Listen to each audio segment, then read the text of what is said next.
અમરેલીના લાઠી કલાપી નગરમાં સાધુ સમાજમાંથી રામપંથી જયરાજભાઈ અને શિવપંથી મનુપુરી બાપુ દુઃખભંજન મહાદેવ મંદિરમાંથી બંને જણા લાઠીથી અયોધ્યા રામલલાના દર્શન માટે પદયાત્રા 1600 કિલોમીટર કરી પરત લાઠી મુકામે પધારતા દિવ્ય અને ભવ્ય સામયું કરવામાં આવ્યું।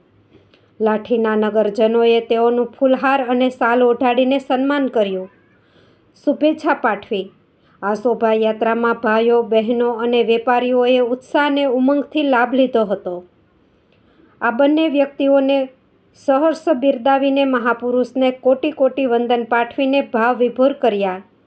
જયરાજ બાપુનું સામયું લાઠી દરવાજે બેન્ડ વાજા સાથે શરૂ કરી દરબારી ચોક રામજી મંદિરે દર્શન પૂજા પાઠ કરી ત્યાંથી ખાક ચોક શ્રી રામજી મંદિરના સ્થાને મંદિરના મહંત બાપુનું આશીર્વાદ લઈ આરતી ઉતારી અને કલાપી પાર્કમાં કપિલ હનુમાનજીના મંદિરે શ્રી રામના જયઘોષના નારા સાથે દર્શન કરી આ શોભાયાત્રા જયરાજ બાપુના શ્રી રામ મકાનમાં પ્રવેશ કર્યો। સૌને મીઠા મોઢા કરાવ્યા હતા અને પ્રસાદી રીતે ચોકલેટનું વિતરણ કરવામાં આવ્યું। સાધુ સમાજ તરફથી કપિલ હનુમાનના મંદિરે પ્રસાદી રૂપે ભોજન પણ રાખવામાં આવ્યું। લાઠી માટે ગૌરવની વાત છે। આ પ્રસંગે વેપારી મંડળના માન્ય પ્રમુખ મેઘાભાઈ ડાંગર, લાઠીના ભાજપ અગ્રણી રાજુભાઈ ભુવા હાજરી આપી હતી। લાઠીના મોબાઈલ એસોસિએશનના પ્રમુખ સુધીરભાઈ રાણપુરાએ પણ હાજરી આપી હતી। નવાઈની વાત તો એ છે કે પ્રભુ શ્રી રામચંદ્ર ભગવાન 14 વર્ષનો વનવાસ કરીને જ્યારે અયોધ્યા મુકામે પધાર્યા તેવો જ આનંદ અને ઉલ્લાસ આજે લાઠીમાં હતો। લાઠીમાં કોમી એકતાનું ઉદાહરણ પૂરું પાડી આશિફભાઈ પઠાણ ગુડ 24 ન્યૂઝ ચેનલના તંત્રી અને નવયુવાન શાકિલભાઈ બકાલાવાળાએ મુસ્લિમ સમાજ એકતા રૂપે જયરાજભાઈનું ફૂલહાર પહેરાવી સ્વાગત કર્યું હતું। Good 24 news channel Gujarat bureau chief Sudhir Ranpura, Lathi. ભૂલી ગઈ કે આ વ્યક્તિ રામચંદ્રના ઘરે જઈને અને આટલી બધી પવિત્ર, મને તો એવું થાય છે કે આ દેવ મોરારી બાપુનું એક ઘરનું કુટુંબનું ગૌરવ કરાય।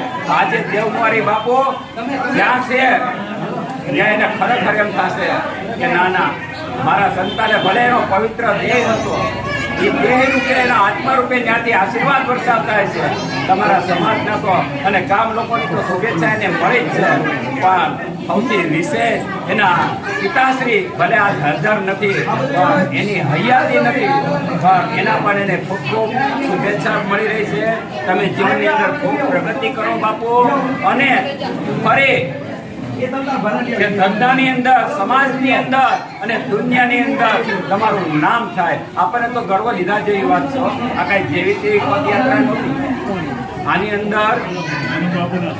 અને બીજો એટલે વિશેષ મારે એકલાને જ આ મનુબાપુ દુઃખભંજન બાપુના એને ત્યાં ઉંમરે હું ખરેખર ખૂબ ખૂબ શુભેચ્છા પાઠવું છું કે અમને જોતા એમ થતું હતું કે લાઠીથી આવ્યા નીકળ્યા મનુબાપુનું શું થશે, તો મને ઘડીક એમ થયું પણ એનું આત્મબળ એટલું બધું છે આ ઉંમરે કે કદાચ ભલભલા જુવાનડાને પણ થકવી દે પણ એ પોરો ન ખાય। અને એણે પણ ભાઈની સાથે સહકાર આપી અને શ્રી રામચંદ્ર ભગવાનનું જે એનું ઘર બન્યું છે, એનું જે મંદિર બન્યું છે, અને ત્યાં જે હર્ષ ખુશીથી એના પગલા થયા, અને એ જે મેં મીડિયામાં જોયું ત્યારે મેં એટલે બોલ્યું હતું, જય જય શ્રી રામ, જય જય શ્રી રામ।